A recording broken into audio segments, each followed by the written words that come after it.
je suis Christophe Noallier. Aujourd'hui, nous sommes au bord d'un des étangs d'Eure-et-Loir pour vous parler de la pêche au cou de la carpe. Voilà. Pour ce faire, nous allons tout d'abord parler de l'amorce. Alors, il y a deux façons de préparer de l'amorce pour la pêche de la carpe. Il y a la façon pour les gens, je dirais, un peu pressés et puis surtout les novices qui n'ont pas l'habitude. Aujourd'hui, nous avons mis au point un produit prêt à l'emploi, à savoir que c'est une amorce déjà humidifiée. Vous n'avez juste qu'à la tamiser et l'amorce est tout de suite prête. Donc, vous avez besoin d'un tamis, d'une bassine,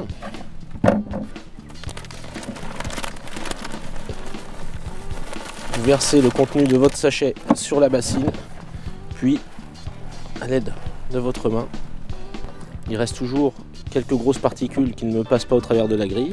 Alors, à bien noter, nous avons pris une grille vraiment très grosse maille parce que comme nous nous intéressons aux gros poissons et notamment à la carpe aujourd'hui, les particules d'amorce peuvent accepter d'être plus importantes que d'ordinaire. Donc cette amorce étant déjà prête, vous n'avez pas besoin d'y remettre de l'eau. Il vous suffit juste de faire une boule et vous pouvez amorcer. Voilà. Pour les gens un peu plus expérimentés et amateurs de différents mélanges, nous allons nous intéresser au mouillage plus classique de l'amorce.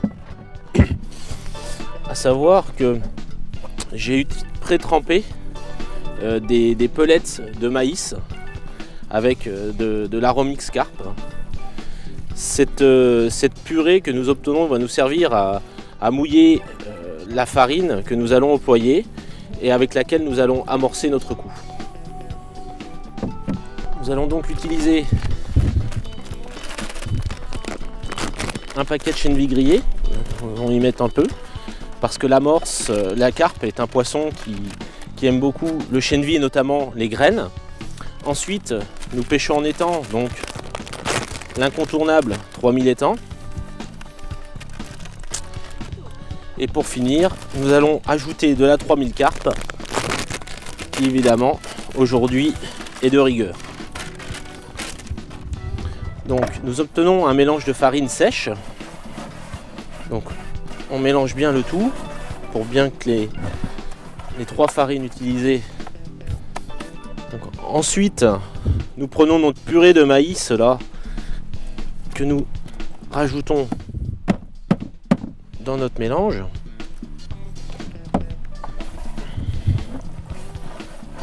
Comme on peut le constater, l'humidité de ce mélange de maïs vient donner la consistance nécessaire à l'amorce.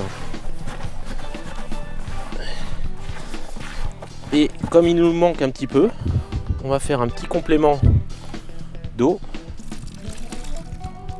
pour finir et obtenir le mouillage parfait. Alors comme on peut le constater, on a quand même beaucoup de ce qu'on appelle de grumeaux importants. Donc le mouillage de l'amorce doit toujours se terminer par le tamisage. Ces grosses amorces souvent doivent quand même être bien imprégnées d'eau, donc il faut dans un premier temps les laisser reposer. Et en attendant qu'elles finissent de bien se gonfler, je vais vous parler notamment des graines que nous allons utiliser pendant la partie de pêche, parce qu'il va falloir aussi entretenir le coup, pas qu'avec de l'amorce. Donc en attendant que ça finisse de gonfler et avant de le tamiser, parce qu'on a besoin, toutes les particules s'imprègnent bien d'eau, on va parler des graines et des pellets. Alors, comme je l'ai dit tout à l'heure, la carpe est friande de chènevis. Donc voilà, le chènevis est une petite graine sombre, une petite coquille qu'on fait cuire et il y a un petit germe blanc qui sort. C'est vrai que les spécialistes du gardon l'utilisent beaucoup, mais c'est une graine dont la carpe est très friande aussi. Le maïs aussi, donc j'ai fait un mélange maïs chènevis que tout à l'heure pendant la partie de pêche, je fronderai ou déposerai avec une coupelle. Je vais aussi utiliser des micro-pellets. Ce sont des farines extrudées à base de poisson. Un arôme très très fort en poisson qui, dans un premier temps, n'est pas toujours des plus favoris chez les humains, mais dont les carpes raffolent. Et pour finir, j'ai aussi une autre sorte de pellets, plus grosse en diamètre, qui est en fait de la 3000 carpes, comme on a pu utiliser dans notre mélange, mais mis en pellets. Donc c'est de la 3000 carpes extrudée. Ceci va nous permettre de fronder et d'obtenir un bruit très intéressant pour la carpe. Bien évidemment, pour finir le tout, il faut savoir que la carpe, c'est aussi un poisson qui aime les èches animales. Donc nous allons utiliser aussi quelques asticots. Voilà. Donc maintenant, l'amorce doit être gonflée à souhait. Nous allons pouvoir procéder au tamisage. Donc nous la mettons dans le récipient à côté. On va de nouveau reprendre la grille.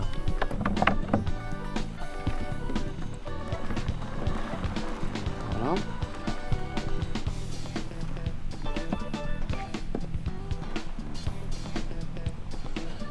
Et même on retrouve encore quelques pellets de maïs là qui n'étaient pas complètement détrempés, mais c'est pas grave, on va bien appuyer pour les écraser sur la grille pour enrichir l'amorce au maximum, car les carpes raffolent vraiment du maïs. Ça c'est leur mets préféré. Bon, je crois que celles-ci elles n'ont pas pris assez l'eau, elles vont pas vouloir passer. Donc cette fois, une fois le tamisage effectué, comme vous pouvez le voir déjà, on a homogénéifié l'amorce et on a des particules beaucoup plus régulières que précédemment. On n'a plus ces gros grumeaux au sein de l'amorce. Donc l'amorce est prête, notre mélange de graines est prêt, les pellets sont prêts dans les boîtes. Maintenant il nous reste à voir le matériel à proprement dit, à savoir la canne. Donc nous utiliserons une canne au cou, tout ce qui est de plus classique. On peut pêcher de 10 mètres, 11 mètres, 13 mètres. Aujourd'hui il en existe différents modèles. Là aujourd'hui c'est une Power Match 624 qui a fait ses preuves, car l'un de nos pêcheurs a déjà pris un poisson de plus de 12 kg avec ce type de modèle là.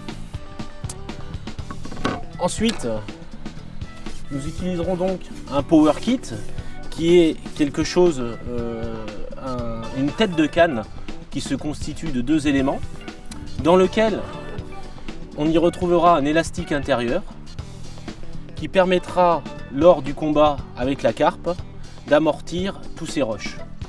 Alors il existe différents diamètres d'élastique.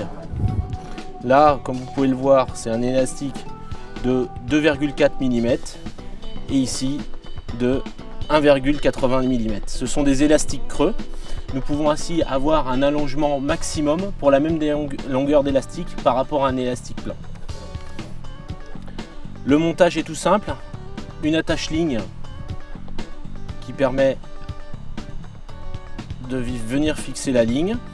Une petite perle caoutchouc pour éviter que lorsqu'on aura le sion dans l'eau pendant le grainage, que l'eau rentre dans le sion, parce que si vous avez l'eau qui rentre dans le sion, il est possible qu'au ferrage, l'eau étant alourdissant la tête de la canne, mais vous pouvez endommager cette partie là de la canne. Donc bien faire attention à ceci. Et ensuite, donc comme je vous le disais, on y passe la ligne. Ensuite nous allons pouvoir parler de la ligne. Donc aujourd'hui j'ai monté une ligne de 0,60, un flotteur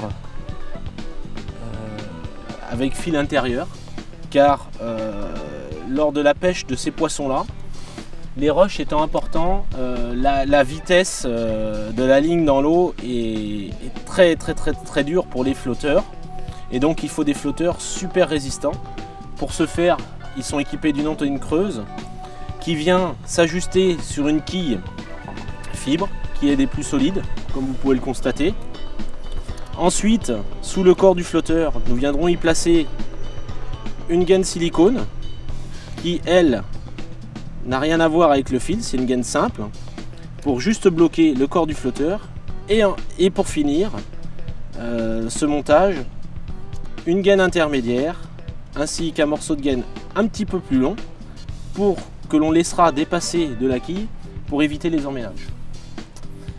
Concernant la plombée, aujourd'hui cette ligne étant en 16 centièmes, qui est un diamètre moyen pour la pêche de la carpe, même petit pour la pêche de la carpe, j'ai utilisé des plombs cylindriques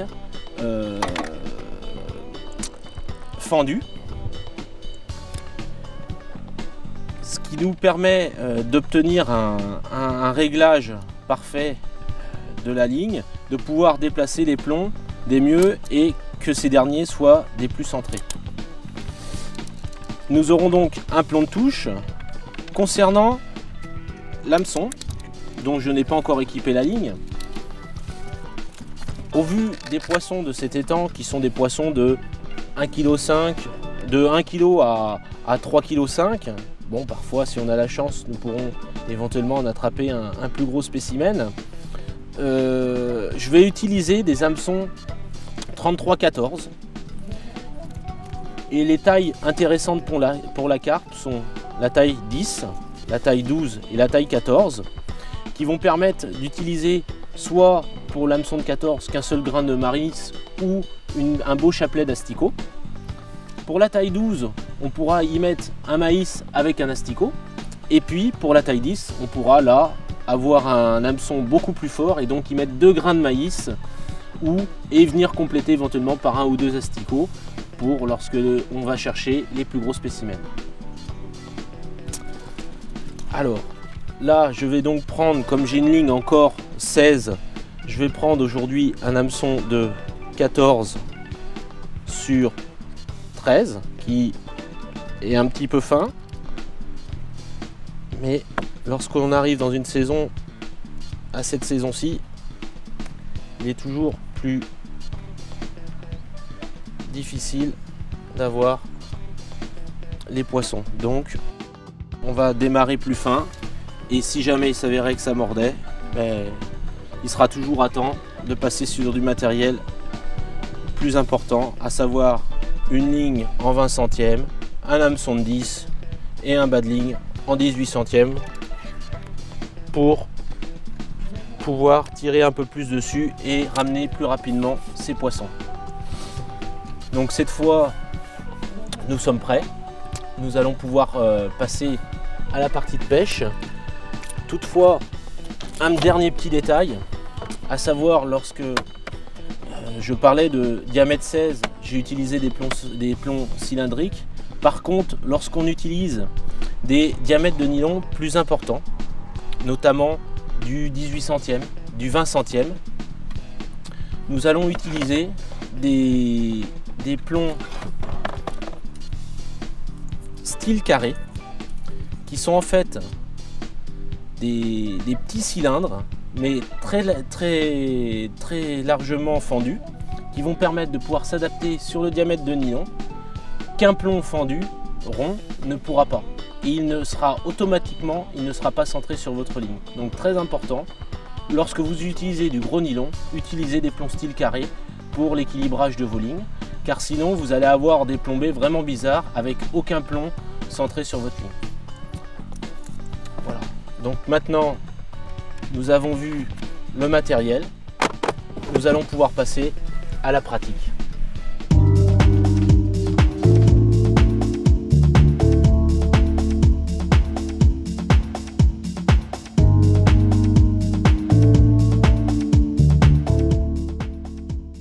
Nous voilà en pratique au bord de l'eau à présent.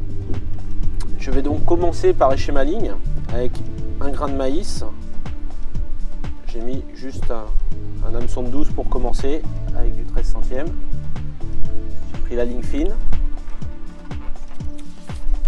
On va mettre la ligne en position. Alors, comme vous pourrez le remarquer, j'ai bricolé un petit support devant qui est très intéressant, notamment pour cette pêche-là, parce que ça permet de positionner la canne devant soi, d'avoir les mains libres et de pouvoir faire tout ce qu'il y a besoin de faire, notamment pour cette pêche-là, comme le grainage, des pellets et des grains de maïs et des graines et des asticots, mais tout en ayant toujours un œil sur son flotteur. Comme ça, si lorsqu'on a une touche, on peut tout de suite intervenir et procéder au ferrage. Donc nous allons faire l'amorçage.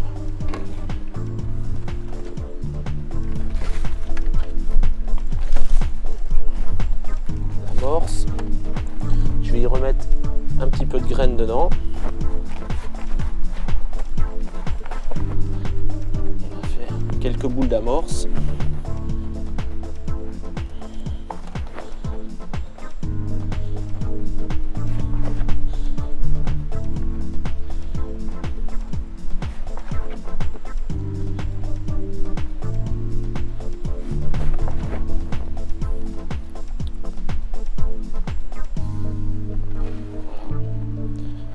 Maintenant que mes boules sont prêtes,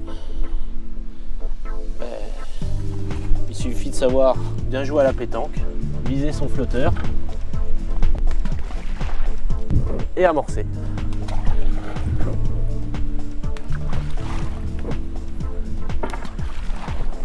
Voilà. Encore un petit peu. Allez, une de plus. Parce que à cette époque-ci, elles peuvent avoir faim.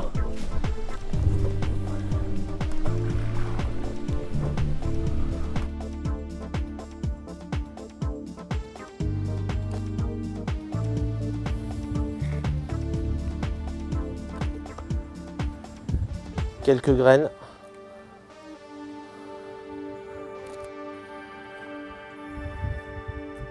Pour faire un tapis très important autour du tas d'amorce, plus quelques asticots qui là, eux, ont une tendance à s'éparpiller.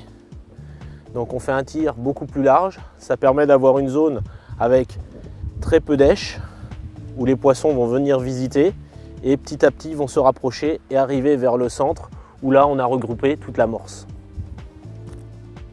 Donc au départ, ne pas hésiter à pêcher autour du tas d'amorce car les poissons vont prendre les particules et les quelques èches là qui sont autour pour commencer.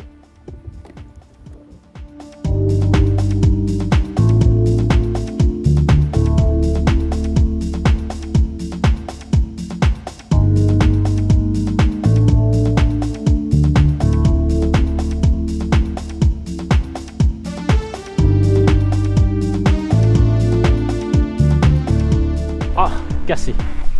Ah ben ça commence bien. Voilà.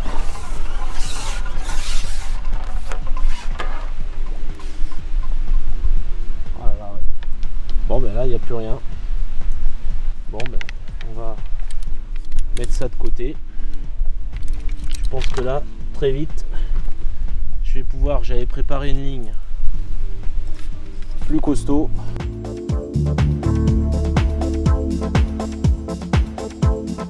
Donc là, ben, oh là là, elle m'a cassé, donc on va passer.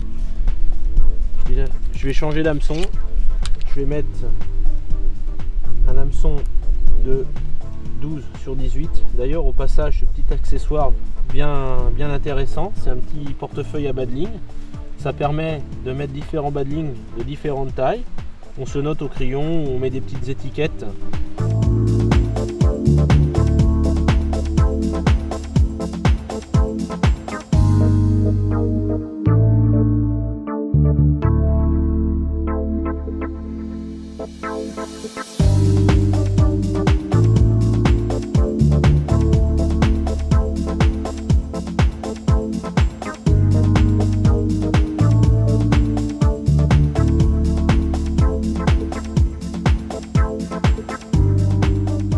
Allez, on va aller chercher une carpe.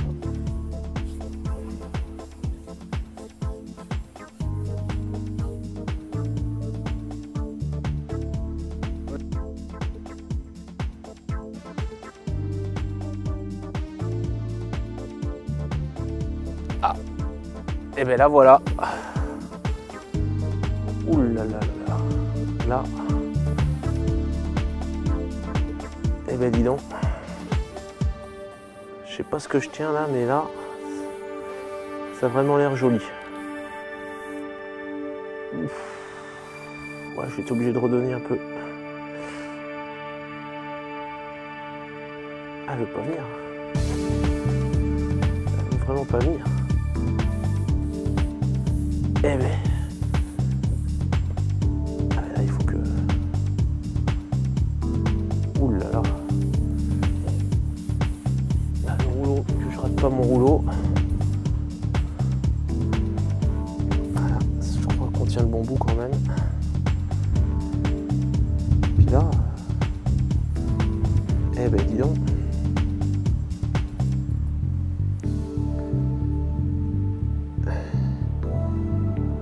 Et là, il va falloir que je me lève. Sinon, je vais avoir les bras trop courts. Alors, ce qu'il y a de bien avec cet élastique creux, c'est que lorsqu'on est en tension, on peut relâcher pour redonner, pour refermer l'angle et pour retirer un peu sur le poisson pour l'aider à sortir. Mais là, c'est vraiment un gros poisson. Eh ben dis donc, là, je vais être obligé d'utiliser les ruses là.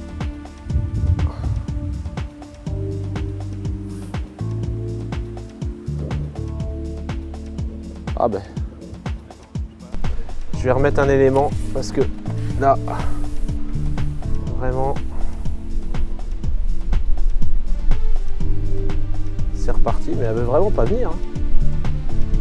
Alors, on va remettre un coup comme ça, voilà, là, voilà la technique.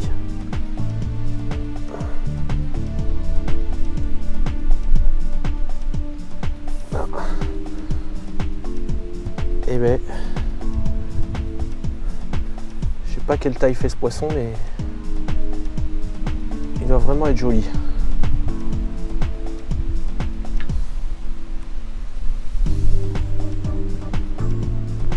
Voilà.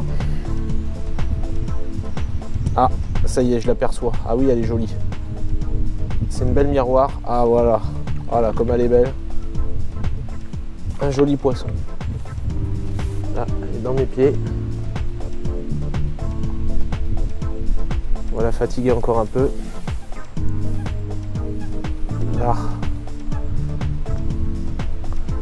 Enfin, fatiguée, elle n'a pas l'air si fatiguée que ça quand même. Elle est venue me dire bonjour, mais toujours pas prête à venir. Ah, là, cette fois, on va vite attraper les puzettes.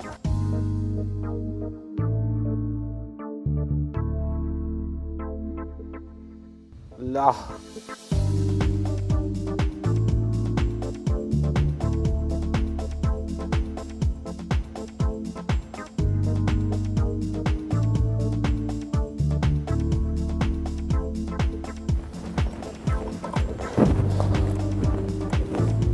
Et voilà, un joli poisson.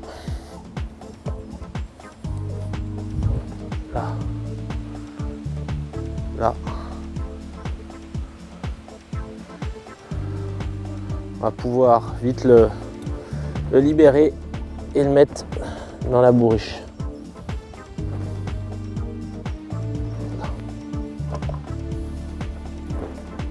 Hop. Vraiment une belle miroir. Allez, hop, à l'eau.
Bonjour, André Bazureau vous invite aujourd'hui à faire une partie de pêche au black bass et à la mouche sèche. Cette mouche montée par mes soins représente une grenouille, une petite grenouille. C'est une spécialité culinaire du black bass, c'est son repas favori. Ça et les stramers que l'on monte qui sont des